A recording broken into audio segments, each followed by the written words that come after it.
Big boss Malayalam season 6 ആദ്യത്തെ ലൈവാണ്. കാരണം എന്ന് പറഞ്ഞാൽ ഇന്നെന്ന് പറഞ്ഞു കഴിഞ്ഞാൽ രാവിലെ നല്ല അടിപൊളി പാട്ടൊക്കെ ഇട്ടിട്ട് വന്നിരിക്കുകയാണ് നമ്മുടെ ബിഗ് ബോസ് എന്ന് പറഞ്ഞ ടേക്ക് ഇറ്റ് ഈസി എന്ന സോങ് ഹാപ്പി എക്സ്പെൻസിലെ ടേക്ക് ഇറ്റ് ഈസി കണ്ടിലൊരു മുള്ളിൽ കൊണ്ടാൽ ടേക്ക് ഇറ്റ് ഈസി അങ്ങനെ ഗാനമൊക്കെ അടിച്ച് പൊളിച്ച് നമ്മുടെ എല്ലാവരും അടിച്ച് ഡാൻസ് കളിച്ച് വന്നിരിക്കുകയാണ് നമ്മുടെ. അപ്പോഴാണ് ബിഗ് ബോസ് പറയുന്നത് നിങ്ങളുടെ 45 ദിവസം ഇവിടെ കഴിഞ്ഞിരിക്കുകയാണ്, ഇനി അങ്ങോട്ട് കളി മാറി പറയാൻ പോവാണ്. എനിക്ക് തോന്നുന്നു ഇനി ഒരു 50-55 ദിവസം കൂടെ ഉള്ളു തീർന്നു. അപ്പോൾ അറിയാം ആരാണ് രാജാവ്.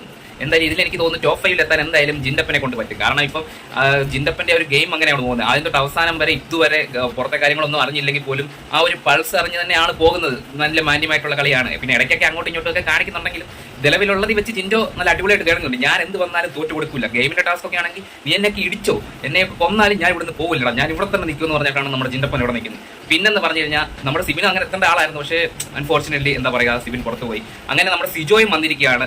സിജോ പുറത്തു പോയിട്ട് ഗെയിം കണ്ടിട്ടാണോ വന്നേ അതോ കാണാമെന്ന് വന്നതെന്ന് അറിയത്തില്ല. പക്ഷേ സിജോ കണ്ടിട്ട് വന്നാലും കാണാതെ വന്നാലും നമ്മുടെ ജിൻഡപ്പന്റെ ഫാൻസിന്റെ പവർ ഒന്നും കുറയാൻ പോകുന്നില്ല. കാരണം അദ്ദേഹം എങ്ങും പുറത്തൊന്നും പോകാതെ പുറത്തെ കാര്യങ്ങളൊന്നും അറിയാതെ ഇതിലൂടെ പിടിച്ച് നിന്നിട്ടുണ്ടെങ്കിൽ ഇത്രയും വോട്ട് കിട്ടുന്നുണ്ടെങ്കിൽ അതാണ് മാസ്. എന്തായാലും നമുക്ക് കളി കണ്ടിരുന്ന് കാണാം.